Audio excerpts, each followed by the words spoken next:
Hello everyone and welcome to round number 7 of the 2015 Kenda AMA National Enduro Championship Series presented by Moose Racing. This is the Rocky Mountain ATVMC.com Rattlesnake National. I'm Kyle Wolf bringing you the call today. We've got some big storylines heading into today's racing. At our previous round in Upton, Wyoming, the Indian Cara National, your series points leader Caleb Russell took his second straight victory of the year and extended his points lead. Behind him, Russell Bobbitt, Grant Baylor, Corey Buttrick, all the heavy hitters are right there. As we take a look at the points today, Caleb Russell has a near full race lead over his FMF KTM teammate Russell Bobbitt, 28 points clear of him. Behind him, Grant Baylor on the MFAB and Pro FMF Yamaha, 39 points back. That's more than a full race, so right now Caleb Russell is in control. We're here in Pennsylvania. There's rocks, there's fields, grass track for the first test, some more technical riding, and we got to watch out for the snakes. This is, after all, the Rattlesnake National. We're excited to get the racing going. We're going to pick the riders up in test number 1.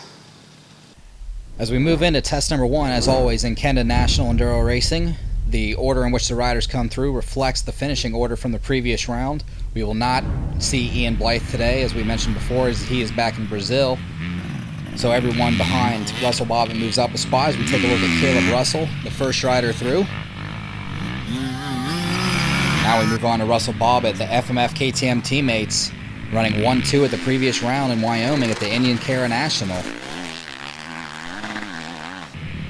Bobbitt looking to make a strong run here today with back-to-back podiums after he was off the podium in Missouri. Moving on to the factory beta machine, the 430RR rider of Corey Buttrick. Buttrick, as the year progresses, gets more and more comfortable and figures out more and more about that 430. The top 5, his best finish of the year, a round to go in Wyoming. He's looking to back that up here today at the Rattlesnake. Here in Pennsylvania, as we move on to the FMF NFAB and Pro Yamaha of Grant Baylor. Baylor is one of those riders we're expecting to take a win, and he's expecting to take a win. He wished he would have had one earlier this year. But things haven't been working out, but he's looking to make a strong run today. Moving on to the Rockstar Husqvarna, your defending national champion, Andrew DeLong, as he checks in. Strong run for DeLong here in this first test. Your round 1 winner, the former national champion Stu Baylor aboard the Mototech KTM.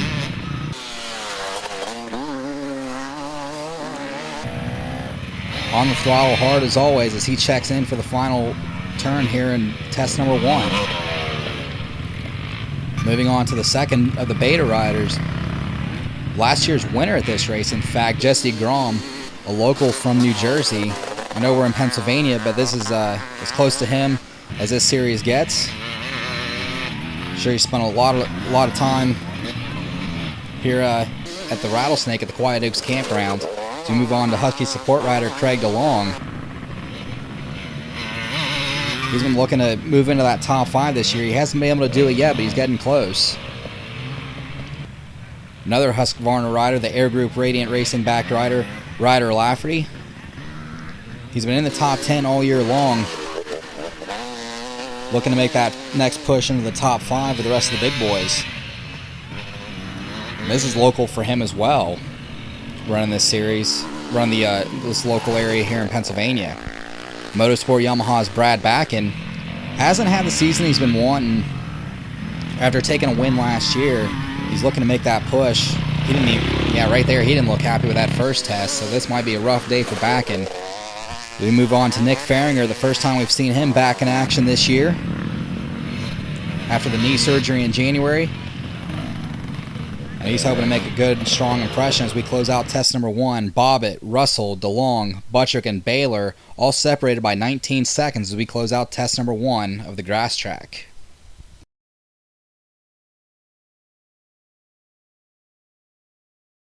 Now we'll take a break in the action for the NEPG Tech Tip brought to you by Unibiker Dirt Armor. This is Kevin Gano, owner of Bonsai Engines. Today we're going to show you a little bit about the Yamaha 250 or 450. Both mods will work for both bikes, and we'll see how you like it. The bike likes to ride stink bug, which means that the rear's high and the front's low. So we build these adjustable subframes so you can lower the bike or raise the bike. Most people like it lowered. We also have a linkage that you can adjust to make it lower or higher. Most people are about at 16 millimeters, but every rider is different. And then also, a lot of people feel that the Yamaha is fat in the front around the shrouds. So we have on here, you can order the cycloplastic, which shortens it up, skinnies it up about 5 millimeter, and then also the posts on the frame you can cut down up to 5 mil on both sides and suck in the radiator shrouds as well, and still have plenty of room and thread to mount everything up and squeeze everything in and give you just a more comfortable feel.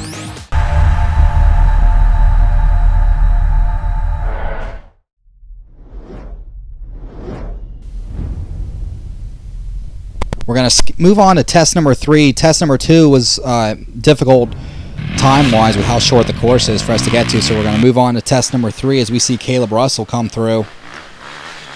It sounds like Russell had a rough test too, maybe a crash or two, and a low time, so that's going to hurt him moving on later in today. So we take a look at Bobbitt now, up on the pegs as he winds his way through this final part of the test here. Around that little sapling. I'm kind of surprised he didn't just mow it over as we take a look at Buttrick now aboard the Beta. Buttrick looking to get on that podium. He finally cracked into the top 5 a round ago in Wyoming. He's looking to make that next push onto the podium. We haven't seen Buttrick on the podium in about 3 or 4 years, ever since he won 2 or 3 of these National Enduros in the same year before succumbing to his knee injuries that he's been dealing with the last couple years. As we move back to Baylor once again aboard the Yamaha, he's on that YZ450F. DeLong once again aboard the Rockstar Husqvarna. DeLong with that win at round number 2 at Sandlapper, and then unfortunately breaking the collarbone has really kind of set him back for the year. Now he's been dealing with a wrist injury. So all sorts of problems for your defending national champion. So we move back to Stu Baylor. Baylor loving that 252 stroke as he is hard on the throttle, and nice move. He took a tighter line and missed all the saplings, which is really good. Jesse Grom once again, last year's winner here at the Rattlesnake, or the Beta 2-stroke. Looking to back that up once again. Grom's had an up and down year, and he hasn't really gotten on that. He hasn't gotten on the podium yet, but he's looking to make a strong run today, like I said. So we move to Lafferty once again.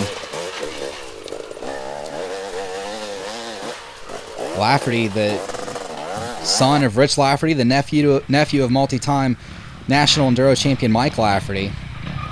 We move now to the other Rockstar Husqvarna rider, Josh Strang, the Australian. We haven't seen him in at least 1, maybe 2 rounds, due to a shoulder injury he suffered about a month or so ago, 2 months ago. We're happy to see Strang back. We move on to another Beta support rider, Justin Sode, another Buckeye along with Buttrick. And Sode's on the 430, and he's really liking it. So he's sticking with it for the rest of the year. So we move to Farringer. Farringer, this is a rocky terrain area up here in Pennsylvania, and Farringer rather, being one of the taller riders with the long legs that he has, is really going to help him out later today. As we get our first look at the former motocross, supercross sensation Brock Kepler, rode for Factory Suzuki and moved to Factory Yamaha, won some supercrosses, won some nationals, and right now he's actually leading the Aces Enduro Series, which is going to co-sanction with the Mud Daubers National at the end of the year in Indiana, so we're going to see him there once more. As we get our first look at Daniel Milner aboard the NFAB Yamaha, his first race back in a couple rounds after dealing with illness. He went back home, got that all sorted out, and we're glad to see him back as Baylor, DeLong, Bobbitt, Baylor, and Farringer round out the top 5 through 3 tests. Moving on to test number 4 now.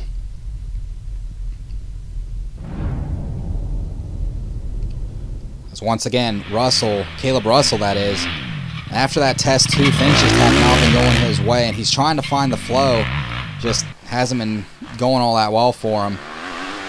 And it's weird to see him, as we saw those standings after test number 3, that he's not in the top 5. So this is the first bad race that we've seen. Not to say that it's bad, this is the first not stellar race that we've seen from Caleb Russell. He's been second or first at every round this year. We check back in with Bobbitt, who's sitting right on the cusp for a podium right now. He's looking to take advantage, as well as the Baylor brothers, who are sitting in that upper echelon of points. So we move back to Buttrick, once again aboard the Beta. Buttrick gaining more and more confidence as the year goes on at each one of these races. And he keeps carrying it over, and he's looking stronger at each race as we move back to Grant Baylor.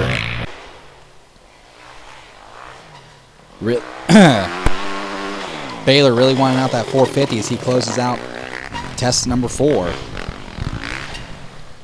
Back to DeLong now, who's in contention for the win so far. As he works his way through. Man, he's got that lapper in front of him. He finally gets out of the way. We do have riders. You see the numbers on the front of the plates for those of you who are new to National Enduro Racing. 21 and down are for the pros, but there are rows 1 through 20 have amateurs that these riders do have to deal with when they catch to them. Just like that, Baylor's on 26. We just saw the rider in front of him, number 12, on the front. As we move back to Grom. Grom, the last couple of races, we've seen him in a test once in a while, kind of get out of shape. He's really pushing hard right there. Another mistake for Grom. Not really a mistake, just not real smooth, but he's still putting in a fast time, and he's actually gaining ground on the guys in front of him. So we move back to Lafferty as he closes out test number 4. And Farringer once again. Farringer looks a little motocrossy right now as he gets closer and closer to the end of test number 4, down this little bit of a downhill right here. Up on the pegs. That was slick, using his legs and just pivoting the bike around. That was a smooth line by Farringer. We move back to Hepler once again aboard the 250 KTM. Got some help from PR2 and Scott, I believe. As Hepler's sitting on that top 10 right now. The old number 60 on the side. That's what we've all known him for ever since he made his move into the pro ranks as we close out test number 4. Stu Baylor, Grant Baylor, 10 seconds apart. Andrew DeLong, Russell Bobbitt, and Jesse Grom rounding out the top 5 as Grom cracks his way into the top 5.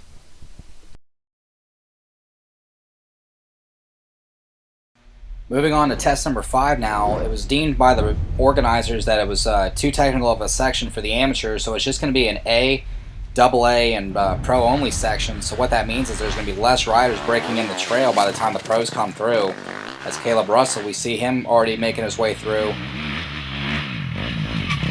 Russell just not having the day, unfortunately. That second test, it sounds like, really cost him from the reports that we're getting. So we take a look at Bobbitt now. Bobbitt sitting on the cusp of that podium. He's working that KTM hard.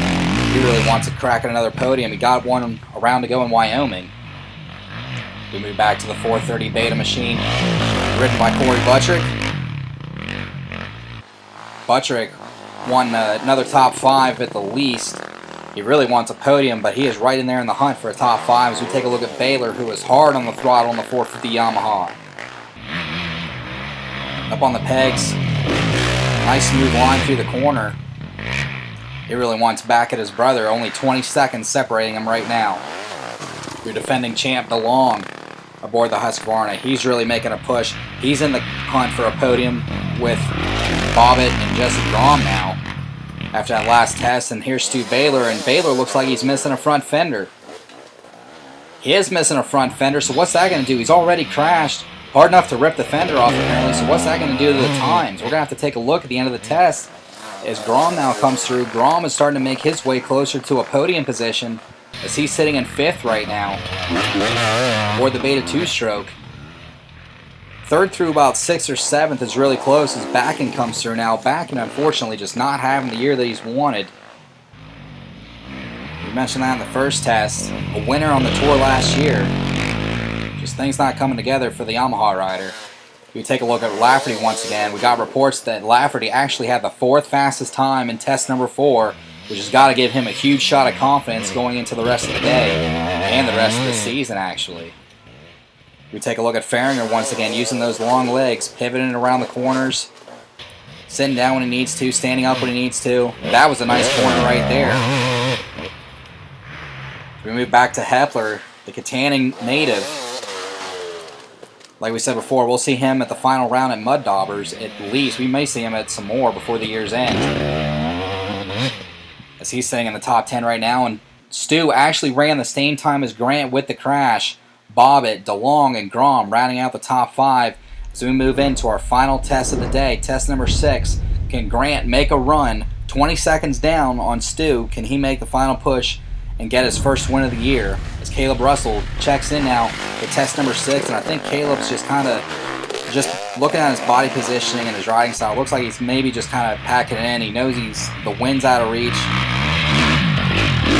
Unfortunately, it looks like a top 5's out of reach. A mistake right there, and it looks like that's what Caleb's day has been full of, unfortunately. That's a tough break for your points leader. Russell Bobbitt comes through now. Bobbitt on the cusp of the podium.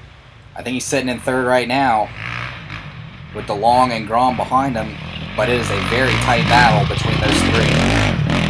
Bobbitt makes his final way through test number 6. Is Butchert now. I think he's sitting in 6th or 7th right now, but he's not out of the shot. He's not out of the conversation yet for top 5 either. 3rd through 6th or 7th, like I said earlier, it was all really close. Any mistake by anyone. As Baylor comes through, and he's got no goggles, so he must have either hit something and sweat got rolled up in the lens, or he had a crash. Reports are he actually did crash and pop the goggle lens out as DeLong comes through. So that may be the nail in the coffin, unfortunately, for Grant. 20 seconds heading into this test. But if he had a crash and popped the goggle lens out, that's going to be enough time to give it to Stu. As he comes through, he's hard on the gas on his 250 KTM. It's not over, but Stu's been looking pretty good ever since test number 2 today. As Grom, he makes his way through, and Grom is hard on the throttle. He really wants a podium.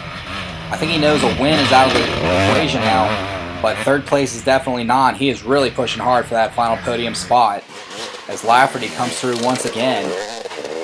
Knowing that he had a top 5 test in him today, I wonder what that's going to do for his confidence moving later into the year with our final 3 rounds. As he's looking for his best finish of the year, I think he's going to end up in possibly the 7th position. As Farringer comes through.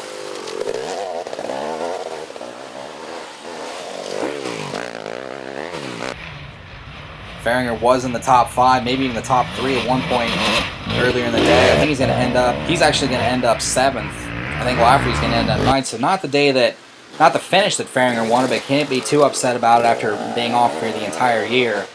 We take a look at Hepler, who once again, he is about to close out test number 6, which is a lot better than what happened last year. A change around at test number 1 pretty much ended his day.